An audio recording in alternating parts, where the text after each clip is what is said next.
Everybody, welcome back. All right, so this is part 2 on this 1976 C3 Corvette.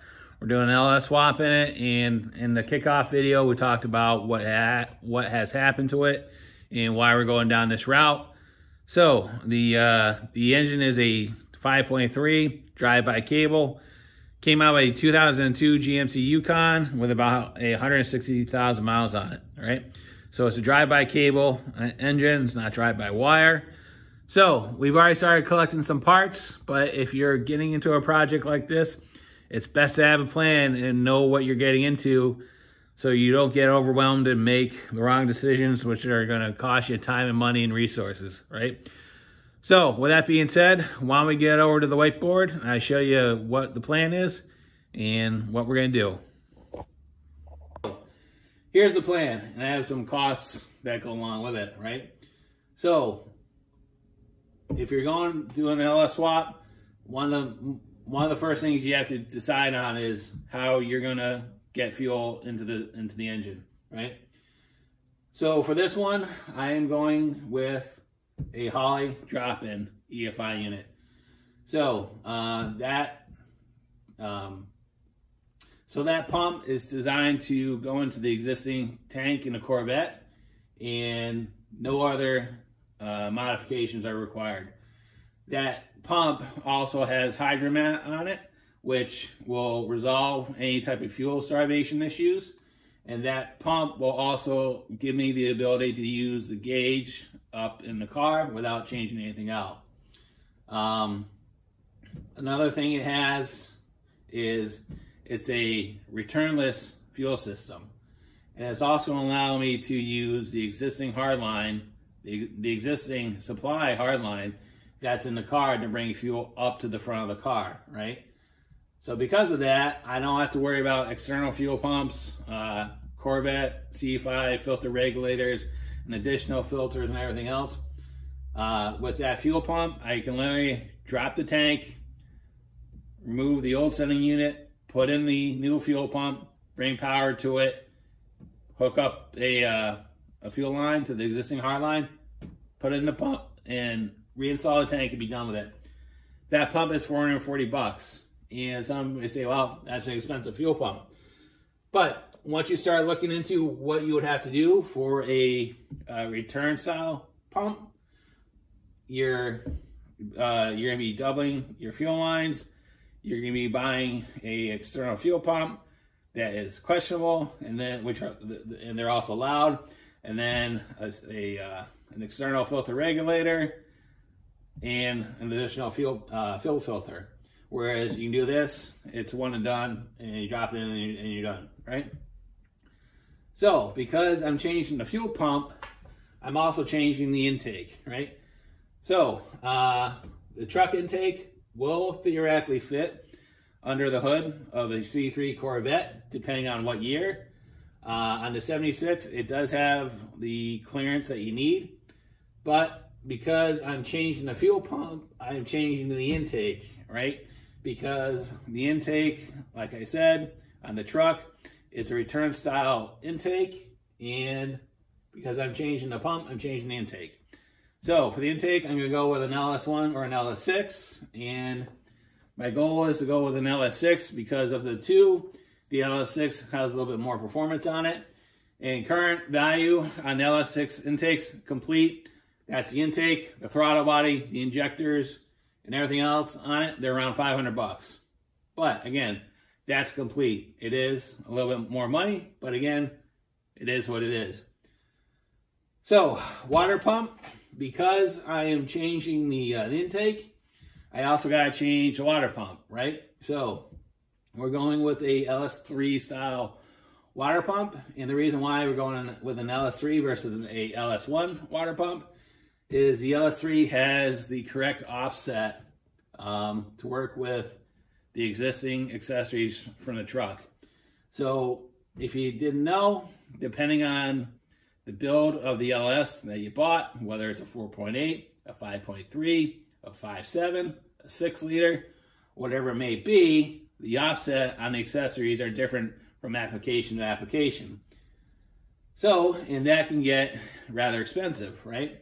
So For the water pump, I'm using the LS3, which is going to put the inlet for the water pump in the right place so it doesn't hit the intake. There'll be a better explanation once we get into the actual build.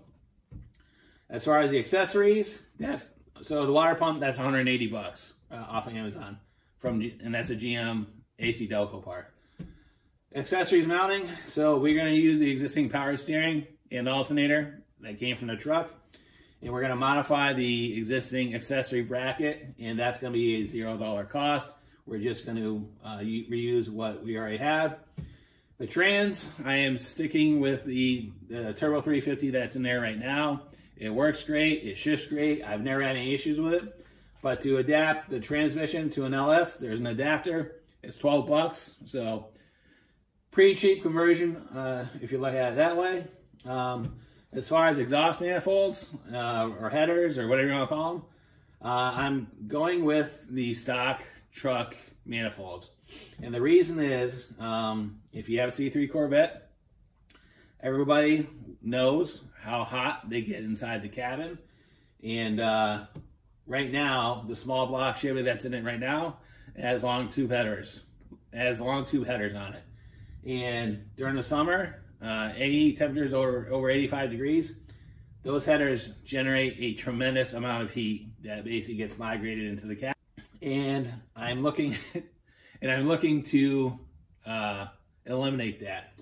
So I'm not putting headers on there. I'm not putting long tubes or shorties or anything like that, because with, if you look at the performance on it, there's no difference between shorties and the existing truck manifolds. They flow very comparable. So we're staying with those. Those are going to be a $0 cost. Radiator, I'm going to try. We're going to see how it goes.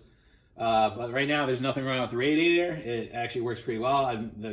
The small block never overheated or anything like that. So the intent is to keep the existing radiator that's in there, and then we'll remove the shroud. And then what we're going to do is we'll put on some electric fans on there. And right now, I put $100 in there because my intent is just to find out some that fit as far as dimensionally.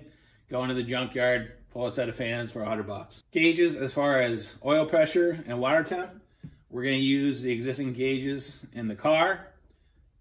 And there are converters that you can buy that will adapt the LS engine to use your existing oil sending unit and water temperature unit. So those adapters are roughly around 40 bucks through ICT Billet. So we're going to do that. Next big ticket item, which I have a question mark on because I don't know who I'm going to go with.